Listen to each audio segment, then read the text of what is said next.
இயேசு கிறிஸ்துவின் இணையற்ற நாமத்தில் என் உள்ளங்கைகளில் உன்னை வரைந்திருக்கிறேன் என்கிற ஆண்டவர் கொடுத்த வாக்குத்தத்தத்தோடு கூட சேர்ந்து கிறிஸ்துவில் விசுவாச ஊழியங்களின் சார்பில் உங்கள் அனைவருக்கும் என்னுடைய அன்பான வாழ்த்துதல்களை தெரிவித்துக் கொள்கிறேன்.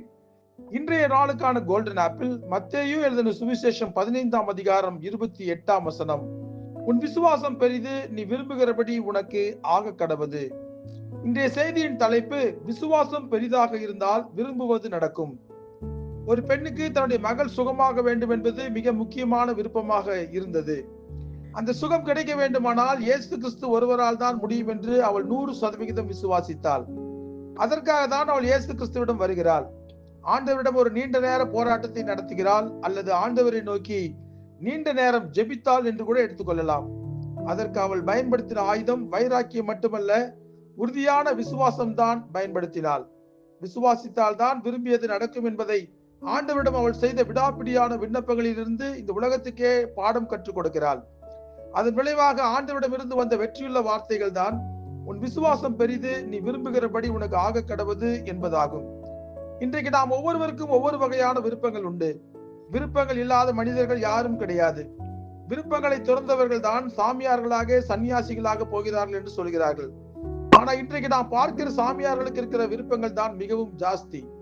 ஆகவே பொதுவான மனிதன் தன்னுடைய விருப்பங்களை நிறைவேற்றவே இன்றைக்கு கடுமையாக உழைத்துக் கொண்டிருக்கிறான். தன்னுடைய விருப்பங்கள் நிறைவேறுவதற்காகவே ஓடுகிறான். மிகவும் தன்னை வருத்திக் கொள்கிறான். அதற்காக பல மைல் தூரம் பாத யாத்திரை கூட போகிறான். இவ்வளவு ஏன்? நம்முடைய விருப்பங்கள் எல்லாம் நிறைவேற வேண்டும் என்பதற்காகவே நாம் ஆலயத்துக்கு செல்கிறோம், ஜெபிக்கிறோம். அதற்கு ஒரு முக்கிய காரணம் உண்டு.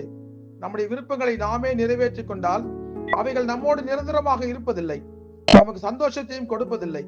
ஆனால் ஆண்டவர் நம்முடைய விருப்பங்களை நிறைவேற்றினால் நம்முடைய வாழ்க்கையில் அவைகள் தான் நமக்கு நிரந்தரமாக நம் கூடவே இருக்கின்றன.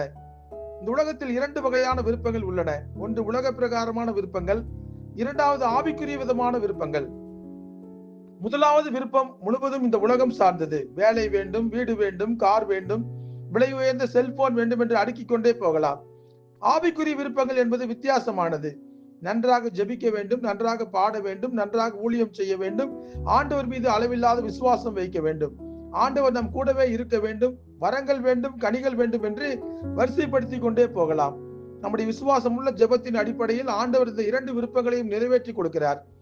அவர் தான் நிறைவேற்றி கொடுப்பார் என்று விசுவாசிப்பவர்களுக்கு தான் இதில் முதல் வெற்றி கிடைக்கிறது. விசுவாசிப்பவர்கள் தேவனுக்கு பயந்து நடப்பார்கள். அவர் தமக்கு பயந்தவருடைய விருப்பத்தின்படி செய்து அவர்கள் கூப்பிடுதலை கேட்டு அவளை ரட்சிக்கிறார் என்று சங்கீதங்களில் வாசிக்கிறோம்.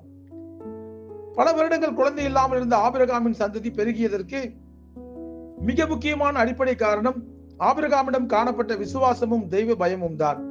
அதனால்தான் ஆண்டவர் ஆபிரகாமின் விருப்பத்தை நிறைவேற்றினார். இன்றைக்கு நம்முடைய விருப்பங்களும் நிறைவேற வேண்டுமானால் ஆண்டவர் மீது நமக்கு 100% விசுவாசமும் நம்பிக்கையும் இருக்க வேண்டும். ஆண்டவரிடம் மாத்திரம் விசுவாசம் வைப்போம், நம் விருப்பங்களை நிறைவேற்றிக் கொள்ளுவோம். ஜெபிப்போமா? அன்புள்ள ஆண்டவரே, ஒரு பெண் தன்னுடைய மகளுடைய சுகத்துக்காக உறுதியான விசுவாசத்தோடு கூட உம்மிடம் போராடி வெற்றியை பெற்றுக் கொண்டதை பரிசுத்த வேதாகமத்தில் நாங்கள் பார்க்கும்போது, எங்களுடைய விருப்பங்களையும் நாங்கள் நிறைவேற்றிக் கொள்வதற்கு விசுவாசம் மிக முக்கியமான ஒரு காரியமாக இருக்க வேண்டும் என்பதை உணர்ந்து கொண்டு முழு நம்பிக்கையை உங்கள் மீது வைத்து ஜெபிக்க எங்களுக்கு கற்றுக் கொடுங்கப்பா. விசுவாசத்தோடு விடாப்பிடியாக உம்மை நோக்கி போராடி ஜெபித்தால் நிச்சயமாக நாங்கள் விரும்புவது நடக்கும் என்கிற உணர்வை எங்களுக்கு கொடுங்க. அப்படிப்பட்ட விசுவாச ஜெப ஆவியால் எங்களை நிரப்புங்க.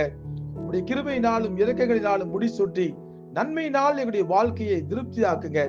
இயேசு கிறிஸ்து என்கிற வல்லமையுள்ள நாமத்திலே ஜெபிக்கிறோம் நல்ல பிதாவே. ஆமேன், ஆமேன்.